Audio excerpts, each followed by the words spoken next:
कल की हमारी रील के बाद आप लोगों के बहुत सवाल आए कि सर जीएसटी में इनपुट का क्या होगा, क्रेडिट का क्या होगा, जो मेरा इनपुट पड़ा है उसका क्या होगा।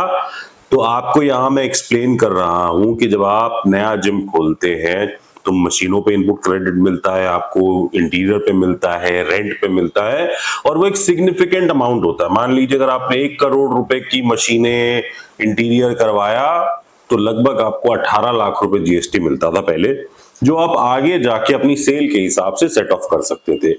पर अब से आपका जो भी इनपुट क्रेडिट था 21 सितंबर के बाद से, अब वो क्रेडिट आपको नहीं मिलेगा।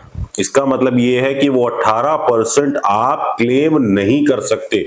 वो पैसा आपके लेजर में दिखाएगा कि आपके अकाउंट में जीएसटी के 18 लाख रुपए पड़े हैं, इससे सेट ऑफ कर लो। गलती से भी मत करना, क्योंकि अगर सेट ऑफ कर लिया, आज तो हो सकता है आपका नाम ना आए कहीं पे, हो सकता है ऑफिसर्स कभी ना देखे, बट 2 साल बाद, 5 साल बाद, 10 साल बाद भी अगर ऐसा होता है कि उनको पता चलता है कि आपने इनपुट लिया है, तो कहीं ना कहीं वो इनपुट आपसे वापस मांग सकते हैं, और उसके साथ इंटरेस्ट 100% और पेनल्टी।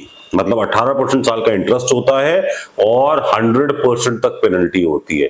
तो याद रखिएगा 2017-18 के केसेस में भी अभी तक इनपुट के लिए नोटिस आए हैं। तो अगर आप नया जिम खोल रहे हैं तो मान के चलिए कि जो जीएसटी आपको मिलेगा अब आप इसे क्लेम नहीं कर पाएंगे। अगर आप जिम चला रहे हैं और आप का सीए बोल रहा है या किसी ने भी आपको बोला कि अरे इनपुट पड़ा तो है, ले लेते हैं 5% में, गलती से भी मत लेना, छोड़ देना वो पैसा। ये सोच के चलो कि आपका जीएसटी इनपुट अब नहीं मिलेगा। रही बात क्या फायदा हो रहा है इससे, इस चीज से बिल्कुल फायदा होगा।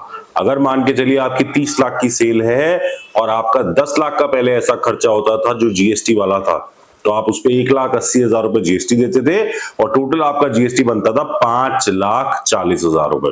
तो आपको अपनी जेब से देना पड़ता था लगभग 3,30,000 रुपए। अब आपका जब 30 लाख पे 5% जीएसटी आता है तो आपको देना पड़ता है सिर्फ 1.5 लाख रुपए, और 1,80 का इनपुट आपको नहीं मिलता, तो टोटल आप देते हो 3,30,000 रुपए। हर महीने आप 2,10,000 रुपए बचाओगे जब ये स्लैब कम हुआ है। तो इसका कुछ बेनिफिट क्लाइंट को मिलेगा, इसका कुछ बेनिफिट आपको मिलेगा। थोड़ा सतर्क रहे और इस तरह की चीजों से बचे। अगर आपके अभी भी कुछ सवाल है तो नीचे कमेंट जरूर करिएगा, मैं जरूर आंसर करूंगा।